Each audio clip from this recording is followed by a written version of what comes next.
नमस्कार दोस्तों, मैं फिर से अपनी चैनल में आप सभी का स्वागत करता हूं। और दोस्तों, अभी मैं आप लोगों को क्या कर रहा था कि रेगुलेशन में जिस तरह का क्वेश्चन दागता है उस बेस्ड पे एक साथ सारा क्वेश्चन, जैसे कि 7 डे से कितना क्वेश्चन है पूरा CMR 2017 में, 14 डे से कितना है, कितना क्वेश्चन CI को नोटिस के लिए जाएगा, कितना क्वेश्चन RI को नोटिस के लिए जाएगा। तो अभी मैं इन्हीं सब बिंदुओं पर चर्चा कर रहा था। कल शाम को एक दोस्त ने फोन किया, बोला यार मनोज सब तरफ ध्यान दे रहा है, थोड़ा हम लोग का डिपार्टमेंटल एग्जाम है भाई, कुछ इस पे भी काम कर दे। हमने बोल भाई कहाँ चाहिए, तो बोलने लगा भाई थोड़ा VTC रूल और थोड़ा इलेक्ट्रिसिटी रूल देख लो। तो आज अपने खास दोस्त के गुजारिश पे आज मैं आप लोग को VTC रूल, आज हम लोग का चर्चा का विषय क्या है, VTC रूल।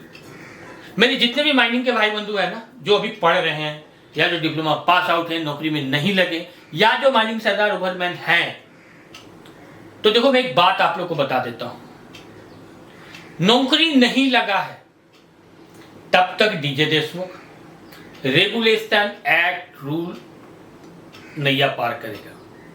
लेकिन आज जब YouTube आ गया है, ऑनलाइन आ गया है, माइन पोर्टल आ गया है ना, तो मैं बता दूं कि अब आपका जो एग्जाम है, खास तौर पे जो डिपार्टमेंटल एग्जाम है, जो भाई बंधु माइनिंग सरदार से ओवरमैन बनने जा रहे हैं, और जो मेरे सबसे प्रिय बंधु डिप्लोमा कैंडिडेट 2nd क्लास या 1st क्लास के लिए अटैक कर रहे हैं, तो मैं बता दूं कि उसके लिए VTC रूल और इलेक्ट्रिसिटी रूल चैलेंज रहेगा, क्योंकि इधर का ऐसा मटेरियल है कि बड़ी आसानी से हर जगह मिल रहा है। लेकिन VTC रूल और इलेक्ट्रिसिटी रूल अभी भी आदमी क्या करता है कि हल्के में लेके चलता है उसको। पसंद है, हल्के में नहीं लेना है। चलिए स्टार्ट करते हैं। पहला क्वेश्चन VTC रूल से क्या है कि सबसे पहले चीज जान लो कि भाई माइंस एक्ट 1952 के किस सेक्शन के तहत में VT रूल 1966 बनाया गया है। किस सेक्शन के तहत में? सेक्शन 58। पहला क्वेश्चन क्या है, माइंस एक्ट के किस सेक्शन के तहत में VT 1966 बनाया गया है? किसके? सेक्शन 58। अब बात करते हैं दूसरा क्वेश्चन का। क्या बोलता है कि नौकरी के समय जो पहला ट्रेनिंग दिया जाता है, हम ज्वाइन कर रहे हैं, तो मेरा पहला ट्रेनिंग कौन सा होगा? क्या बोलते हैं उस ट्रेनिंग को? उस ट्रेनिंग को हम लोग बोलते हैं इनिशियल ट्रेनिंग। कौन सा ट्रेनिंग? Initial training. दूसरा बात कि नौकरी में कितने दिन अब्सेंट रहे तो फिर से ज्वाइन करने के लिए रिफ्रेशर ट्रेनिंग की जाएगी या रिफ्रेशर ट्रेनिंग करना पड़ता है। मोस्ट इंपॉर्टेंट क्वेश्चन है बेटी का कि नौकरी में कितने दिन अब्सेंट रहे तो फिर से ज्वाइन करने के लिए रिफ्रेशर ट्रेनिंग करना पड़ता है। कितने दिन? 1 साल अगर आप अब्सेंट हैं तो आपको ज्वाइन करने के लिए रिफ्रेशर ट्रेनिंग करना पड़ेगा। चलिए आगे बढ़ते हैं। क्या बोलता है कि mine service open cast mines में एम्प्लॉयमेंट के लिए किस शेड्यूल में थियोरेटिकल और प्रैक्टिकल ट्रेनिंग लेना पड़ेगा। क्या है कि माइंस जो है वो सरफेस है, ओपन कास्ट माइंस है, तो ऐसी जगह का जो एम्प्लॉयमेंट है वह किस शेड्यूल के अंतर्गत थियोरेटिकल ट्रेनिंग और प्रैक्टिकल ट्रेनिंग लेगा? किस शेड्यूल के तहत? शेड्यूल 1, फर्स्ट शेड्यूल के तहत। अगला क्वेश्चन क्या बोलता है कि विशेष काम के लिए कितनों दिनों का थियोरेटिकल एंड प्रैक्टिकल ट्रेनिंग लेना पड़ता है। अगर कोई हम विशेष काम करते हैं तो उसके लिए थियोरेटिकल ट्रेनिंग और प्रैक्टिकल ट्रेनिंग कितना दिन का लेना होगा? कितना दिन का? मिनिमम 60 डेज का commercial training, minimum 60 commercial day का। ठीक है, चलिए आगे बढ़ते हैं। अगला क्वेश्चन क्या बोलता है कि यूजी में एम्प्लॉयमेंट के लिए के पहले नेचुरल ऑपरेशन का मिनिमम कितने दिनों का थियोरेटिकल और प्रैक्टिकल ट्रेनिंग लेना होगा या लिया जाता है? कितने डेज का? 12 डेज का। नेचुरल ऑपरेशन के लिए ट्रेनिंग कितना दिन का होगा भैया? 12 डेज का। चलिए आगे बढ़ते हैं। अगर यूजी में एम्प्लॉयमेंट, अगर कोई बढ़ती एम्प्लॉयमेंट है तो किस शेड्यूल में यूजी में एम्प्लॉयमेंट के पहले किस शेड्यूल में थ्योरेटिकल और प्रैक्टिकल ट्रेनिंग लोगे? क्या है? एम्प्लॉयमेंट के पहले, यूजी में एम्प्लॉयमेंट के पहले किस शेड्यूल में थ्योरेटिकल एंड प्रैक्टिकल ट्रेनिंग लेगा? किस शेड्यूल में? शेड्यूल 2, शेड्यूल 2 में। ठीक है। अगला क्वेश्चन क्या बोलता है कि अगर कोई व्यक्ति का एम्प्लॉयमेंट गैसी माइंस में होता है तो इनफ्लेमेबल गैस के खतरे को और उससे निपटने के लिए किस शेड्यूल में थ्योरेटिकल और प्रैक्टिकल ट्रेनिंग लेना अनिवार्य है? किस शेड्यूल में? शेड्यूल 3 में। कब? जब गैसी माइंस में और इनफ्लेमेबल गैस के खतरा और उससे निपटने के लिए, गैसी माइंस और इनफ्लेमेबल गैस से खतरे से निपटने के लिए किस शेड्यूल में ट्रेनिंग लिया जाएगा भैया? शेड्यूल 3। ठीक है। शेड्यूल 6 कब? कौन से कंडीशन में? अगर व्यक्ति सरफेस में है, ओपन कास्ट माइंस में है या किसी नॉन गैसी माइंस में है और उसके बाद उसका ट्रांसफर कहां जा रहा है? किसी गैसी माइंस में जा रहा है, तो वैसे स्थिति में किस शेड्यूल के तहत में उस व्यक्ति को ट्रेनिंग दी जाएगी? तो भैया शेड्यूल 6 के तहत।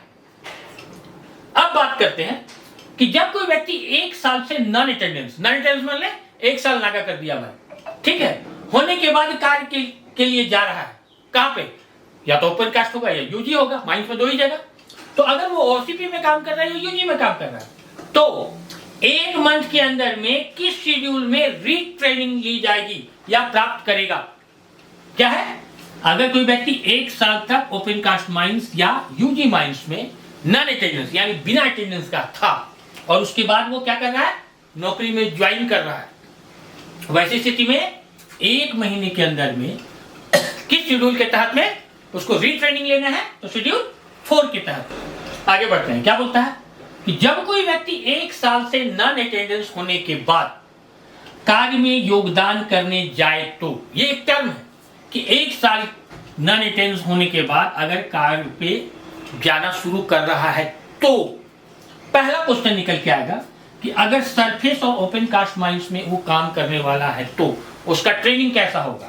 पहला, सरफेस या ओपन कास्ट माइंस में अगर व्यक्ति काम कर रहा था और करने जा रहा है तो उसका ट्रेनिंग कैसा होगा? उसका ट्रेनिंग होगा 3 lecture and demonstration. 3 lecture and demonstration. दूसरा टर्म आएगा कि अगर नॉन गैसी माइंस या यूजी में काम करने वाला कोई व्यक्ति है, कब? जब 1 साल के बाद वो फिर से कार्य में योगदान देने जा रहा है, तब इस चीज को ध्यान में रखिएगा। तब वो आदमी कैसा ट्रेनिंग लेगा? तो भैया 6 लेक्चर एंड डेमोन्स्ट्रेशन। सरफेस और ओपन कास्ट माइंस में 3 लेक्चर डेमोन्स्ट्रेशन, अंडरग्राउंड माइंस में 6 लेक्चर एंड डेमोन्स्ट्रेशन। अब एक टर्म आता है कि गैसी माइंस में काम करने वाले को कैसा ट्रेनिंग दिया जाएगा? कब? जब वो 1 साल से ड्यूटी में एब्सेंट है तब। तो इस सिचुएशन में क्या होगा कि फर्स्ट एंड सेकंड के अलावा यानी 3 lecture and demonstration, 6 lecture and demonstration, इसके अलावा इनफ्लेमेबल गैस से निपटने के लिए 6 लेक्चर एंड डेमोन्स्ट्रेशन का ट्रेनिंग लेना अनिवार्य होगा। किसका? इनफ्लेमेबल गैस से निपटने के लिए 6 लेक्चर एंड डेमोन्स्ट्रेशन का ट्रेनिंग लेना अनिवार्य होगा या लेना होगा। ठीक है, चलिए आगे बढ़ते हैं। रेगुलेशन लागू के पहले ही अपॉइंट माइंस के एवरी पर्सन किस शेड्यूल के तहत में रीट्रेनिंग प्राप्त करेगा? कब बात हो रही है?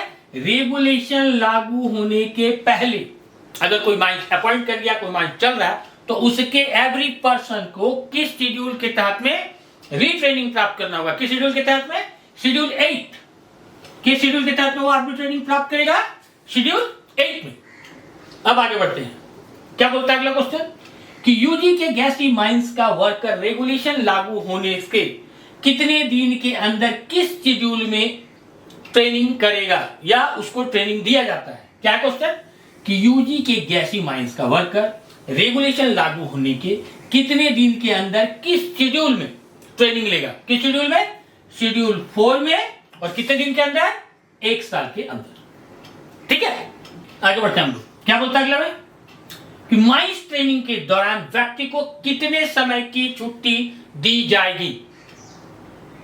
क्या क्वेश्चन कि अगर माइंस में हम लोग ट्रेनिंग दे रहे हैं किसी आदमी को, तो उस व्यक्ति को कितने समय की छुट्टी दी जाएगी, कितने समय की, पूरे दिन की। भाई की ट्रेनिंग कीजिए और अपने घर जाइए, तो कितने दिन की छुट्टी दी जाएगी, पूरे दिन की छुट्टी दी जाएगी। अब क्वेश्चन आता है कि टिम्बरमैन, सपोर्टमैन या रिपेयरमैन। सपोर्टमैन में कौन था, टिम्बरमैन होगा या रूफ बोल्टिंग वाला होगा या सब रिपेयरिंग वर्क वाला होगा। तो ये जो है सपोर्टमैन और रिपेयरिंग मैन जो है वो किस शेड्यूल के तहत में ट्रेनिंग लेगा, किस शेड्यूल के तहत में, शेड्यूल 5। और एक्सप्लोसिव टीम वर्कर वो किस शेड्यूल में ट्रेनिंग लेगा, तो भैया शेड्यूल 6। सपोर्टमैन शेड्यूल 5 के तहत ट्रेनिंग लेगा और एक्सप्लोसिव टीम वर्कर शेड्यूल 6 के तहत में ट्रेनिंग लेगा। क्लियर? चलिए आगे बढ़ते हैं। क्या बोलता है, अब एक टर्म बता रहा हूं, उस पर आधारित आपको 3 क्वेश्चन आएंगे, इस टर्म को अच्छे से समझ लो आप। क्या बोल रहा है कि जो व्यक्ति शॉर्ट फायर और ब्लास्टिंग के परीक्षा में आने वाले 3 महीने के अंदर में बैठने जा रहा है, वो आदमी किस शेड्यूल के तहत में ट्रेनिंग लेगा, किस शेड्यूल के तहत में, शेड्यूल 7। किस शेड्यूल के तहत में, शेड्यूल 7। ठीक है। अगला क्वेश्चन क्या बोलता है कि किस व्यक्ति को किस स्थिति में शेड्यूल 7 वाला ट्रेनिंग अपॉइंट और रीअपॉइंट के 1 महीने के भीतर लेना पड़ता है। मैंने क्या बोला था कि एक टर्म आएगा, उसमें 3 क्वेश्चन निकलेगा। वो टर्म क्या है कि किस व्यक्ति को किस स्थिति में शेड्यूल 7 वाला ट्रेनिंग अपॉइंट और रीअपॉइंट के 1 महीने के भीतर लेना पड़ता है। पहला क्वेश्चन आएगा, पहला क्या है कि अदर माइंस में अपॉइंट शॉर्ट फायरर और ब्लास्टर, यानी इस माइंस में काम कर रहे हैं भाई, थोड़ा देर के बाद हमारा उस माइंस में ट्रांसफर हो गया, समझ गए। तो वैसे आदमी को क्या करना होगा कि रीअपॉइंट के 1 महीने के भीतर में आपको शेड्यूल 7 वाला ट्रेनिंग लेना होगा। दूसरा कौन आएगा, जो शॉर्ट फायरर और ब्लास्टर 6 मंथ या उससे अधिक समय तक ये काम को अंजाम नहीं दिया, यानी ना तो शॉर्ट फायरिंग का काम किया या ब्लास्टर का काम किया है। ठीक है, तो वैसा आदमी भी क्या कहेगा, 1 महीने के अंदर में शेड्यूल 7 वाला ट्रेनिंग लेगा। तीसरा क्या आएगा कि जिसके पास शॉर्ट फायरर और ब्लास्टर का सर्टिफिकेट रिस्ट्रिक्टेड यानी ओपन कास्ट माइंस के लिए बंधित है, रिस्ट्रिक्टेड है, तो वैसा आदमी क्या करेगा, शेड्यूल 7 के वाला 1 महीने के अंदर में ट्रेनिंग लेगा। क्लियर है। अगला क्वेश्चन क्या बोलता है कि यदि कोई एक्सप्लोसिव वर्कर रेगुलेशन लागू होने से एम्प्लॉयड है, तो रेगुलेशन लागू होने के बाद कितने दिन के अंदर में ट्रेनिंग लेगा। क्या है कि रेगुलेशन लागू होने से पहले आपको एक्सप्लोसिव वर्क में काम कर रहा हूं, तो रेगुलेशन लागू होने के बाद कितने दिन के अंदर में ट्रेनिंग लेगा, तो 1 साल के अंदर में ट्रेनिंग लेगा। और किस शेड्यूल में ट्रेनिंग लेगा, तो भैया शेड्यूल 13 के तहत में ये ट्रेनिंग लेगा। अगला क्वेश्चन क्या बोलता है, मोस्ट इंपॉर्टेंट क्वेश्चन है बीटी रूल का, एकदम बढ़िया से दिमाग में बिठा लो कि अगले 3 महीने के अंदर अगर कोई व्यक्ति जीटी एग्जाम में बैठने जा रहा है तो वो किस शेड्यूल के तहत में ट्रेनिंग लेगा। अगला 3 महीने के अंदर कोई अगर व्यक्ति जीटी एग्जाम में बैठने जा रहा है तो वो किस शेड्यूल के तहत में ट्रेनिंग लेगा, शेड्यूल 8। अगला क्वेश्चन क्या बोलता है कि ट्रेनिंग सेंटर का ऑपरेशन और कंडक्ट कौन करेगा या किसकी जिम्मेवारी होगी, किसकी रहेगी, ऑनर एजेंट और हमारे मैनेजर साहब। ट्रेनिंग सेंटर का ऑपरेशन और कंडक्ट का जिम्मेवारी कौन करेगा भैया, या कौन लेगा या कौन करता है, तो ऑनर एजेंट और मैनेजर करता है। तो आज का ये बीटीसी का जो पहला चैप्टर था, पार्ट 1 जो मैंने बनाया, आज यहीं पर रोकता हूं। आशा करता हूं मेरा मेहनत आप लोगों को पसंद आया होगा। और दोस्तों मैं बता दूं कि अब अगर कोई भी भाई बंधु डिपार्टमेंटल एग्जाम में बैठने जा रहा है तो मैं बता दूं कि जिस तरह से मैं रेगुलेशन, रूल, एक्ट, आपका rescue rule, BTC rule, Indian electricity rule, ये सारा नोट्स बहुत ही सस्ते में और बहुत ही कम पेज में।